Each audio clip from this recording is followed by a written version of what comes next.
Oi pessoal, nós somos o canal Odonto Revisão e hoje nós vamos falar sobre oclusão. Na verdade a gente vai começar a falar sobre oclusão. Oclusão é um assunto um pouquinho extenso, então a gente vai dividir esse assunto em 4 vídeos para que não fique tão longo assim, não fique muito maçante e a gente possa trabalhar melhor esse assunto.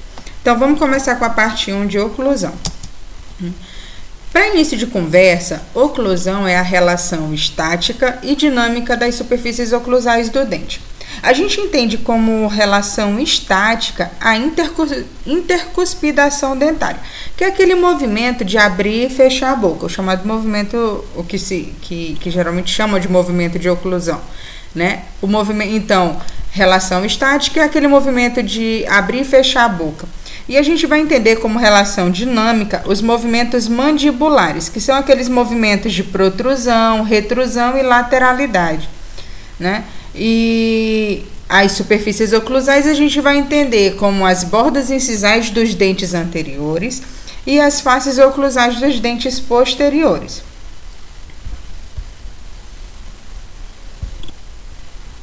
Continuando, a gente vai falar sobre as forças e fatores que determinam a posição dos dentes.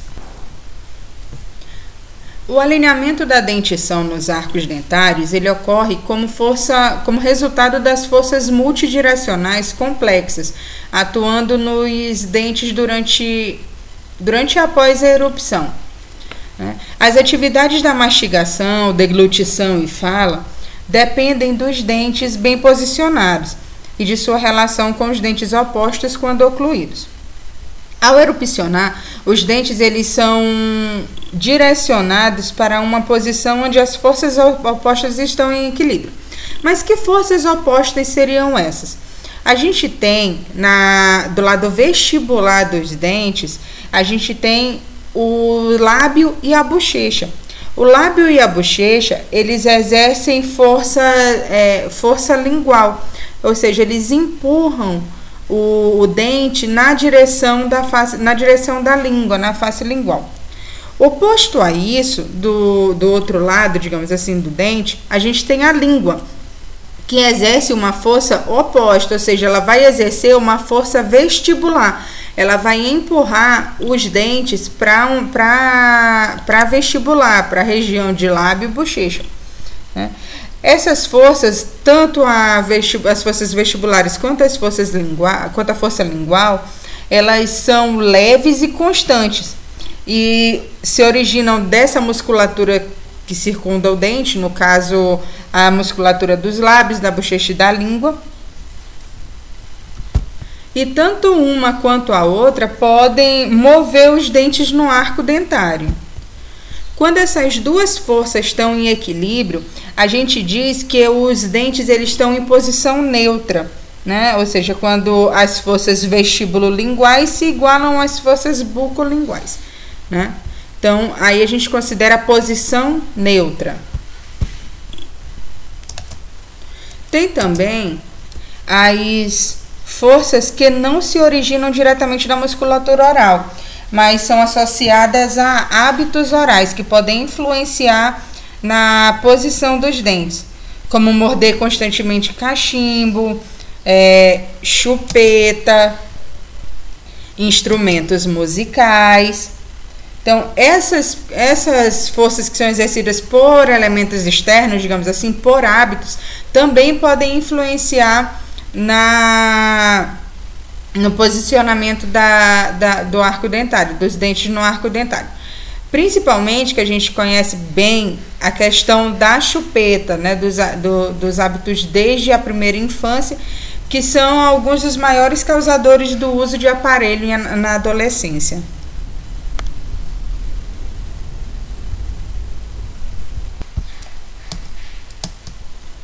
As superfícies proximais dos dentes também estão sujeitas a uma variedade de forças. O contato proximal entre os dentes adjacentes ajuda a manter os dentes no alinhamento normal. A força de mesialização, a gente tem que lembrar disso, porque às vezes a gente observa que o dente ele mesializa mais rápido do que extrui. Isso quer dizer o quê? Que a força de mesialização, ela geralmente é mais rápida que a força de extrusão. E o contato oclusal ajuda na estabilização do alinhamento, impedindo tanto a extrusão ou a sobreerupção e mantém a estabilidade dos arcos. A gente pode perceber que a perda de um único dente pode ter efeitos significativos na estabilidade de ambos os arcos dentários, porque a gente observa que se não há um dente oposto, por exemplo, se não há um dente oposto, a gente vai sofrer com certeza a questão da extrusão e da mesialização, porque o arco dentário ele está sempre procurando o equilíbrio, está sempre tentando fechar os espaços. Então, a perda de um único dente pode causar problema nos dois arcos. A gente vai falar agora sobre o alinhamento dentário intra-arco, né? Baseado nisso, a gente vai falar no plano oclusal. Então, o alinhamento dentário intra-arco, ele é o relacionamento dos dentes entre si dentro do mesmo arco dentário, tá? O plano oclusal é uma linha imaginária traçada em todas as pontas de cúspides vestibulares e bordas dos dentes inferiores. O plano oclusal, ele não é plano, pois se fosse, não permitiria o contato simultâneo, um contato funcional simultâneo em mais de uma área do arco dentário. Então, o plano oclusal, ele é levemente côncavo, tá?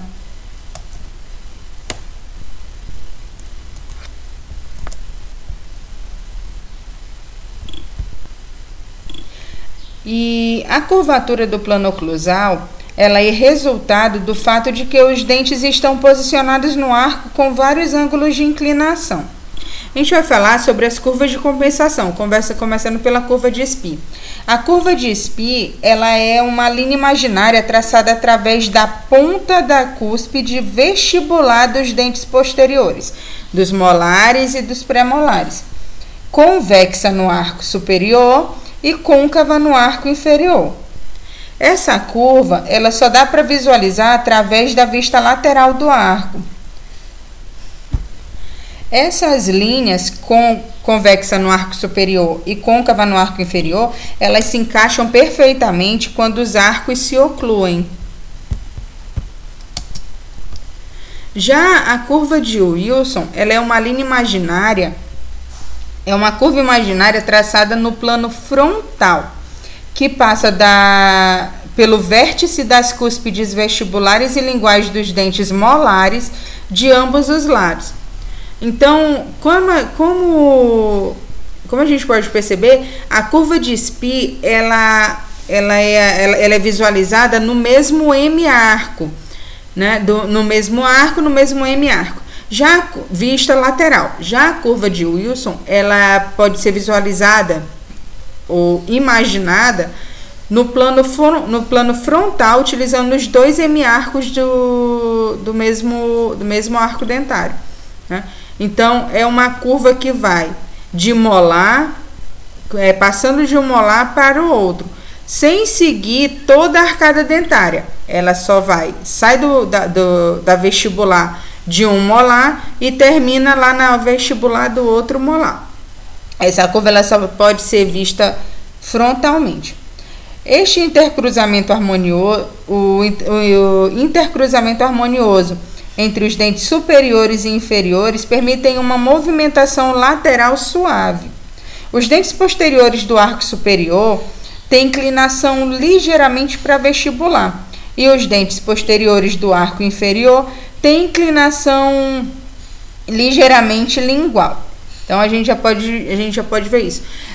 Isso demonstra também um aumento, digamos assim, seria demonstrar que o arco superior ele acaba sendo levemente maior que o arco inferior. A gente pode ver no arco superior os molares eles são voltados para vestibular, enquanto no arco inferior eles são voltados para oclusal. A mesoclusal ela é a área que fica compreendida entre as pontas de cúspide vestibular e lingual de dentes posteriores, né? Geralmente ela ocupa de 50% a 60% da face oclusal. É nessa área que a maioria das forças de mastigação é aplicada.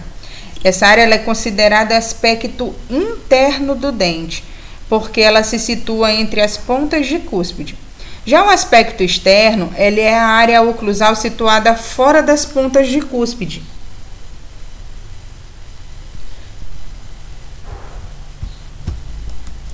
Já com relação às vertentes, a gente tem dois tipos de vertente. As vertentes internas, que vão da ponta das cúspides até a fossa central, e a vertente externa, que vai da ponta da cúspide até o contorno da superfície vestibular vestibular e lingual do dente. Então, a gente pode ver que as vertentes internas, elas ocupam um espaço maior, que ocupam o espaço da mesa oclusal, enquanto a vertente externa ocupa a parte do aspecto externo do dente, no caso da face oclusal. As vertentes, elas são indicadas pela descrição da cúspide em que se localiza. Então, e a anatomia oclusal dos dentes, ela permite a quebra eficiente dos alimentos e a mistura desses alimentos com a saliva, para a formação do chamado bolo alimentar. O alinhamento dentário interarco.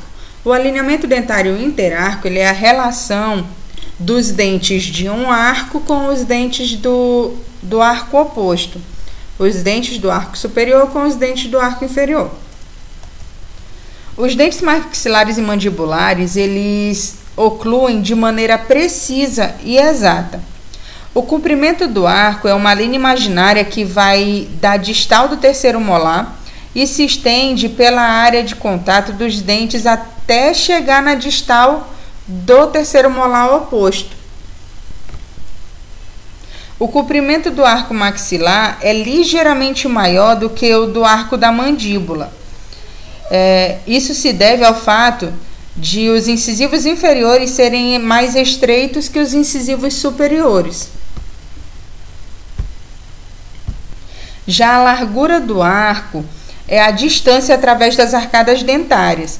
O arco maxilar é ligeiramente mais largo que o arco mandibular.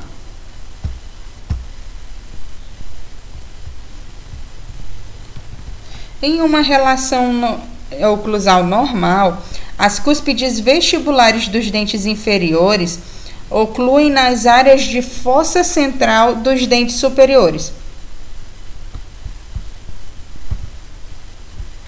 E a cúspide palatina dos dentes superiores oclui nas áreas da fossa central dos dentes inferiores. A relação oclusal, ela protege os tecidos moles circundantes. E a relação bucolingual, que é a relação entre a bochecha e a língua, essa relação, quando ela é normal, ajuda a minimizar quaisquer traumas aos tecidos moles e maximizam a eficiência da musculatura. Bom, agora que a gente chegou até aqui, a gente vai falar a respeito das cúspides. As cúspides, elas são elevações mais pronunciadas, as elevações mais pronunciadas dos dentes posteriores, no caso, com base voltada para o centro da mesa oclusal. As vertentes lisas, que são localizadas tem dois tipos de vertente, a lisa e a triturante. As vertentes lisas, elas são localizadas na face externa do dente, no caso, na face oclusal e vestibular. Cada forma anatômica, ela incide em uma função dentro da dinâmica mastigatória. O toque das superfícies oclusais dos dentes opostos formam os chamados contatos oclusais, que podem ser checados com o uso do carbono. Existem cúspides que limitam as paradas de fechamento da mandíbula. São as chamadas cúspides de trabalho. Essas cúspides, elas são responsáveis pela trituração dos alimentos. E também são chamadas de contenção cêntrica. Essas cúspides são as chamadas VIPs, as cúspides vestibulares dos dentes inferiores e palatinas dos dentes superiores. Então, essas são as VIPs. Vestibular dos dentes inferiores, palatina dos dentes superiores. Essas cúspides são chamadas de cúspides cêntricas, cúspides de suporte ou de trabalho. Elas são responsáveis pelo contato cêntrico, que é aquele contato oclusal de abre e fecha. Ela mantém a distância entre a maxila e a mandíbula, geralmente são amplas e arredondadas, e a dimensão vertical de oclusão é a distância entre a maxila e a mandíbula em situação de oclusão. Então, não se esqueçam. Cúspide cêntrica de suporte ou de trabalho, que são responsáveis pelo movimento oclusal, que é o movimento de abre e fecha da boca, que é responsável principalmente pela parte da trituração dos alimentos, da mastigação, são as VIPs, vestibular de dente inferior, palatina de dente superior. Oposto a isso, a gente tem as chamadas VIPs, LIVs, que são as cúspides não cêntricas ou cúspides guias. Essas são as cúspides de suporte, que são as cúspides linguais dos dentes inferiores e vestibular dos dentes superiores. Essas cúspides, elas são relativamente pontiagudas, com pontas definidas. Elas também são chamadas de cúspide de cisalhamento.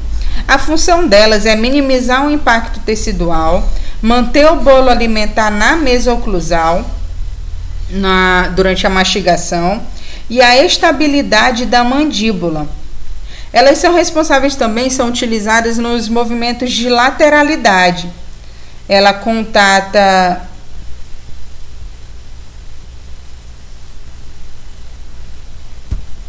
nesses movimentos de lateralidade, essas cúspides contatam e guiam a mandíbula. Já em movimentos de oclusão, ela ajuda a guiar a mandíbula de volta à máxima intercuspidação habitual. É importante lembrar que os contatos oclusais, eles ocorrem quando as cúspides cêntricas entram em contato com a linha da fossa central do dente oposto, tá? E muito importante lembrar, temos as cúspides de trabalho e as cúspides de balanceio ou cúspides não cêntricas. As cúspides de trabalho são as chamadas VIPs, que são a vestibular dos inferiores e palatina dos superiores.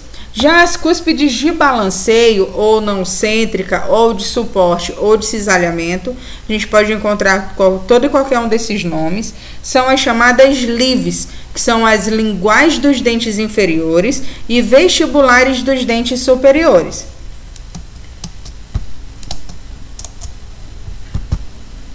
Bom, pessoal, agora é com vocês.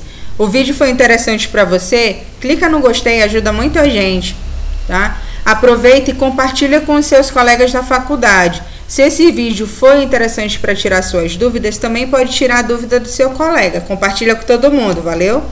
Aproveita e tem alguma dúvida ou alguma sugestão, algum assunto que vocês estejam precisando aprender um pouquinho mais, comenta lá embaixo que a gente responde e faz o possível para poder resolver o problema de vocês.